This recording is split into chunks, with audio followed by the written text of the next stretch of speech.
Ombudsman Conchita Carpio Morales hits back at President Rodrigo Duterte a day after he threatened to have her investigated for alleged partiality.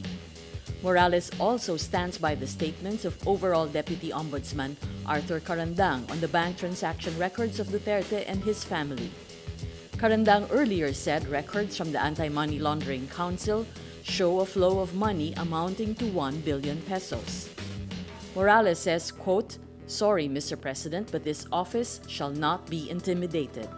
She adds, quote, "The President's announcement that he intends to form a commission to investigate the Ombudsman appears to be a retaliation to our ongoing investigation. We will, nonetheless, proceed with the probe as mandated by the Constitution." The AMLC on Thursday said it is not the source of documents and information attached by Senator Antonio Trillanes in his complaint regarding the alleged bank accounts of Duterte. Carandang says that while they're in possession of bank transaction records, the AMLC has yet to provide them a report. A social weather station survey shows majority of Filipinos, or 63%, believe drug suspects are still killed even after surrendering to authorities. The survey used the test statement, quote, "There are suspects in the illegal drug trade who already surrendered yet were still killed."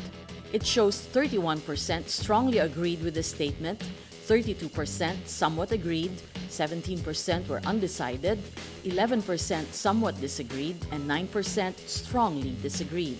The highest number of those who agreed with the statement are in the National Capital Region at 75%. Mindanao and the rest of Luzon registered 63%, while the Visayas recorded 53%. The latest poll results come 2 days after the SWS disclosed results of a separate survey showing 54% of Filipinos disagreeing with the police's claim that drug suspects who were killed fought back against authorities. Family and friends remember former Senator Miriam Santiago on Friday, the first anniversary of her death. Among the early birds is her younger sister, United States-based physician Lynn Defensor. Defensor says she misses her older sister. He likes to serve. Yeah. And she's like our mother, like in the same context. Like she wants to serve the Filipino people, she always made sure that her siblings were fine. Other politicians who attended the memorial rites are Davao City Mayor Sara Duterte Carpio, former senator and her running mate in the 2016 elections Bongbong Marcos, and Manila Mayor Joseph Estrada. Iceland and nearly 40 states at the United Nations slammed the climate of impunity in the Philippines, following the thousands killed in President Rodrigo Duterte's war on drugs. Iceland issues scathing remarks on behalf of close to 40 states during a meeting of the UN Human Rights Council on Thursday. The other countries were not identified. The permanent representative of Iceland says, quote, "We ask the government of the Philippines to take all necessary measures to bring these killings to an end and to cooperate with the international community to pursue appropriate investigations into these incidents." Iceland's statement comes after the Philippines rejected calls of other countries during the UN Universal Periodic Review for a probe into alleged extrajudicial killings in the country. Philippine presidential spokesman Ernesto Abella responds and says, quote, "There is no culture of impunity in the Philippines." Abella adds the Philippines is investigating all credible allegations of human rights violations.